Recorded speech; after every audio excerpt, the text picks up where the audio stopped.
All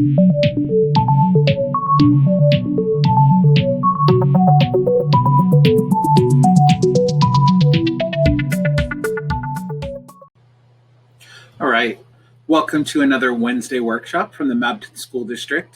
Today we're going to be looking at the technique called Right is Right. To get things started, let's watch a quick video. Okay, here's your homework. First let me tell you the directions. What's 4 take away 5? 1, 2, 3, 4, 5, 6. Take away. What's 6 take away 1? 1. No, you take away 1 out of 6. How much does it equal?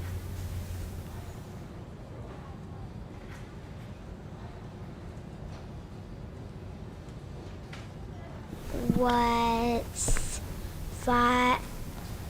10 minus 1? I don't know. 1, 2, 3, 4, 5, 6. 6, 7, 8, 9, 10. Nope. Take away 1. How much is this? 1, 2, 3, 4, 5, 6, 7. Nope. 1, 2, 3, 4, 5, 6, 7, 8. And one more. And add 1 more. How many does it equal?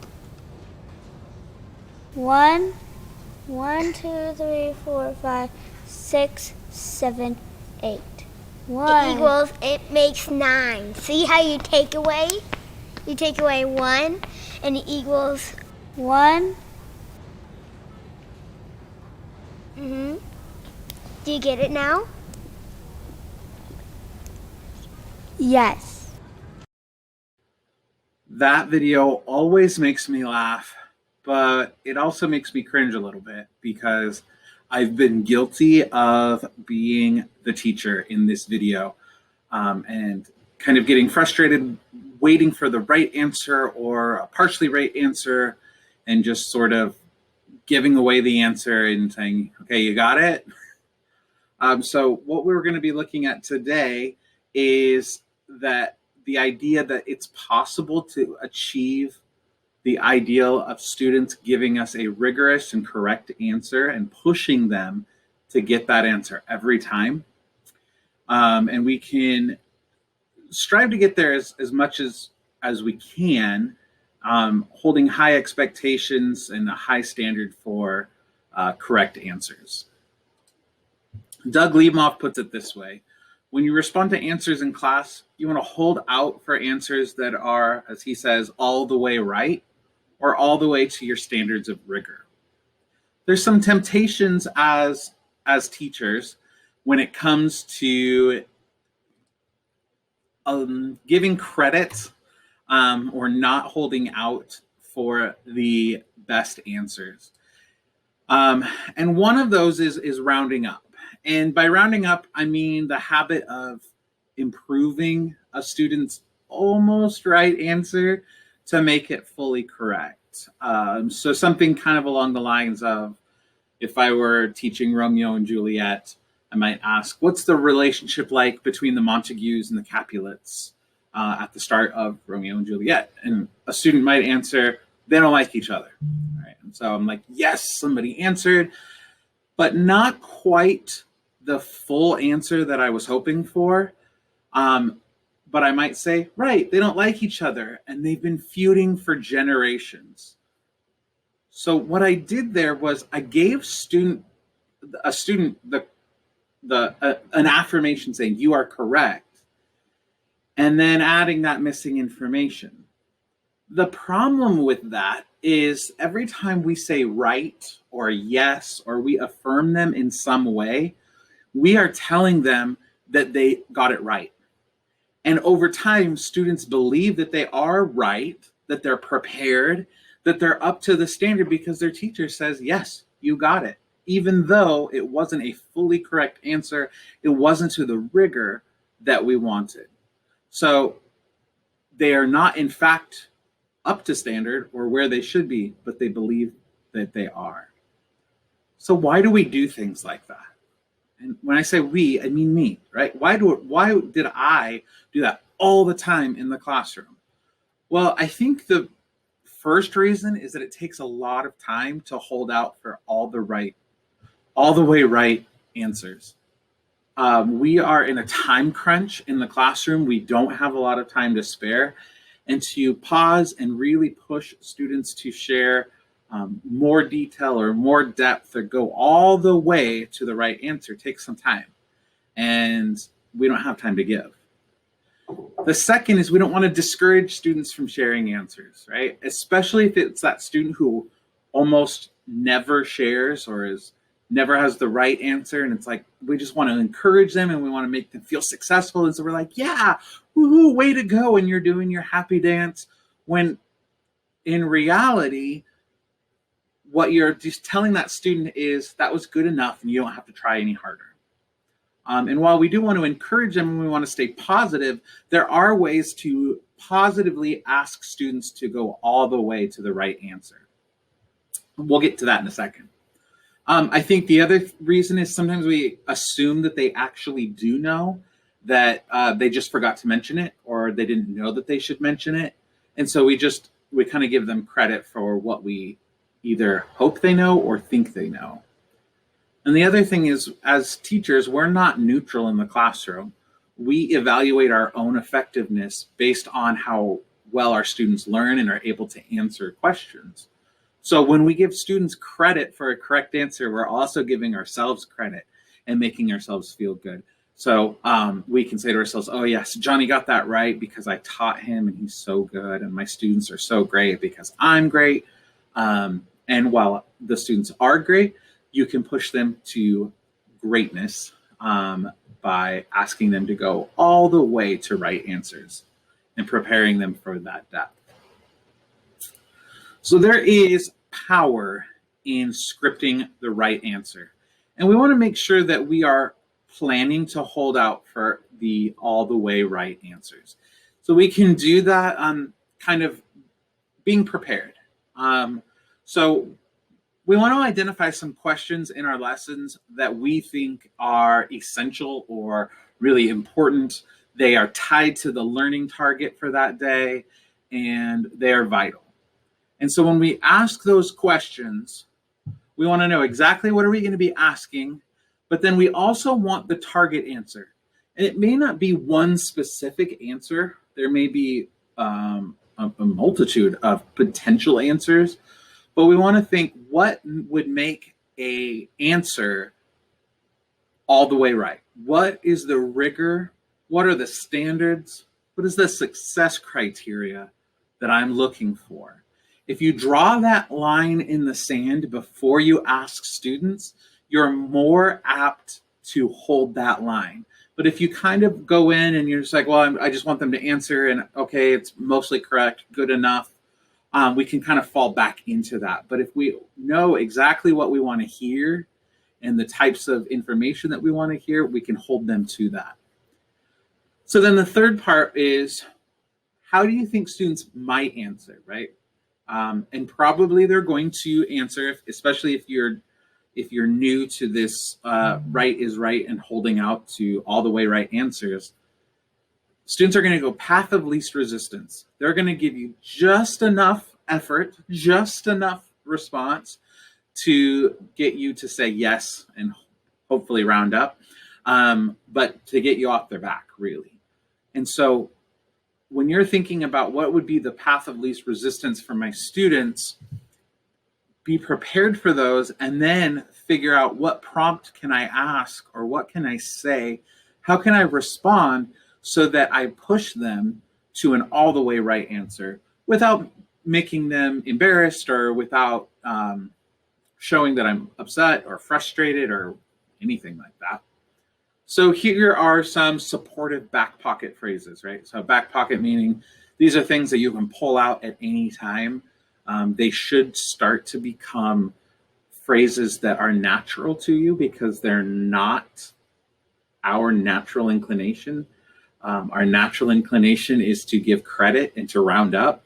So we need to make a new nature for ourselves. So statements like, I like most of that. You're almost there. That's getting us closer. I like where you're going with that. Say a little more about, good. We're 80% of the way there. That sets us up nicely to solve this. How do we? Right?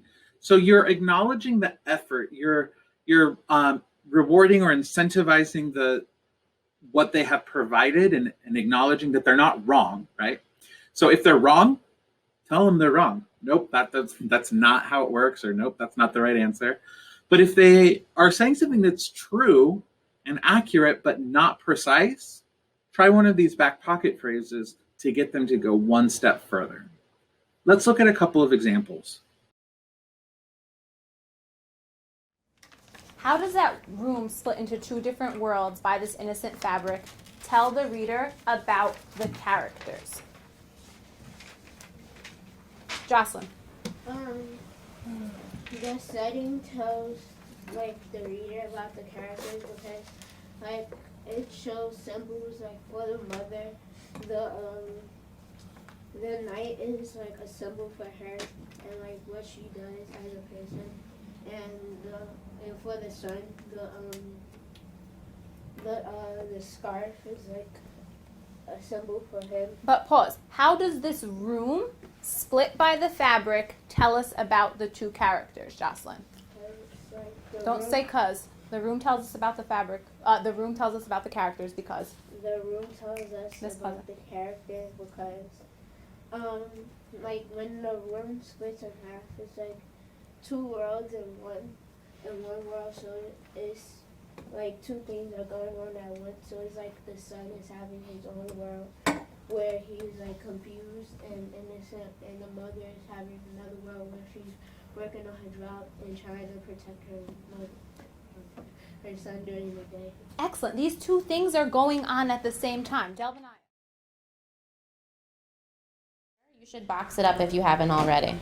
This describes Aunt Alexandra.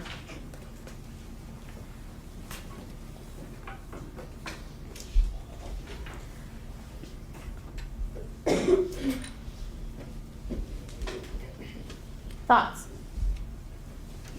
Mel. I agree with Dayani that Aunt Alexandra is like preoccupied with heredity because she's like, because her family, the family's past like, what's his name? Simon. Well, the dad, he was really rich. So back then she's like. He owned a what? He owned a farm. Not just any kind of farm.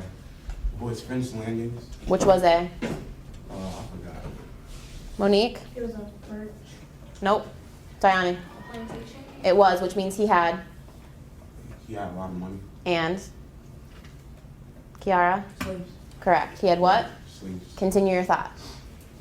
I think that she's like trying to look back on that and like she's still like preoccupied on it. So she's like trying to act like she's still trying to act like that while the other family is not. Act like what? Like act rich. That's how, I don't know. Tell me more. You're right. Continue. She's like trying to act rich because like when she wasn't she wearing like the way she was like wearing things, like she's trying to present herself like she's like superior to like the rest of the family. Thoughts? So these teachers have really worked to make holding out for the all the way right answers a part of their natural classroom environment. So we want to be prepared and be able to go beyond just holding out, because students are very, very intelligent and they have their own strategies for what to do if they don't know the answer. I think the most popular one is a kitchen sink response. And so we need to be ready for when a student does that. And what that means is it comes from the phrase, everything but the kitchen sink. And so it's when a student doesn't know necessarily what the answer is, but they might know information about the topic. And so they just start sharing every factual thing they know every experience they have with whatever the question is about until the teacher then rounds up, right? So they're talking in this and this and then this and this, and then the teacher goes, right, and so blah, blah, blah, and they paraphrase the part of that diatribe that is the actual correct answer. So we need to make sure that when we are responding to kitchen sink answers, that, you know, maybe we can wait till they're done, right? They exhaust themselves and say, okay, there was some information, there was part of that did answer the question. Let's try that again, okay? There's also right answer, right time. And this is when students want to use the bait and switch. So don't allow them the bait and switch. And bait and switch is kind of a salesman technique where maybe somebody comes in to purchase an item and they bait them with a phrase or an idea and switch their attention to a different product that maybe will get them more commission or be easier to sell or whatever reason. Students do this in the classroom all the time. So if they don't know the answer to a question, they're going to answer a question that they do know the answer to. So they're going to start talking about that in hopes that the teacher says, oh yes, that's correct. Well, it may be correct, but it wasn't the right time and it wasn't the right question. The other one is answering the question. So no heartfelt topics. We all have those things in our classrooms that can get us off topic. And if we're not careful, our students will know very quickly what those topics are. And if nothing else, they will go into a very heartfelt response about how they feel and the emotional connection to something or their own experience and really make this connection to the class. And it's this beautiful thing, but it has nothing to do with the answer. And some students are really good about making it about the heart instead of about the head. And then finally, we don't want any vague responses, so we need specific vocabulary. So another tactic that students use a lot is, okay, so, you know, the one guy and the other guy, you know, and they did that stuff, and, you know, it was like really interesting, and I really liked it. And, you know, but then before when the other guy, you know, he did that, right? It's like, what? You've said nothing, but you've said everything. And what the teacher, the temptation there for the teacher is to go in and then change the name of the one guy and the other guy and the things to what actually happened, translate it, and then the student can go, yeah, that's what I meant, that's what I was talking about. So we want, if we believe that they do know what they're talking about, but they're being very vague, we don't want to help them along by giving them the answers. We can ask them to use specific vocabulary. When you say that one guy, who are you talking about? When you said before or after, what event are you talking about? And asking them to be really clear about that will help you to get to the all the way right answers. Hey, let's look at a final video example. Take a look at the very front. We're going to do a couple things with volume, practice volume, and then practice service area. And someone give me a definition for volume to get us started. Someone read it from me yesterday, give us a definition for volume. Mark. You're telling me how we're going to solve it. If you say length times width times height, you're giving me a calculation. What I want to know, and you probably know this too, Mark, is what volume is. What is that amount? Okay, Eureka, what were you going to say? Volume is the amount of square cubes and the amount of cubes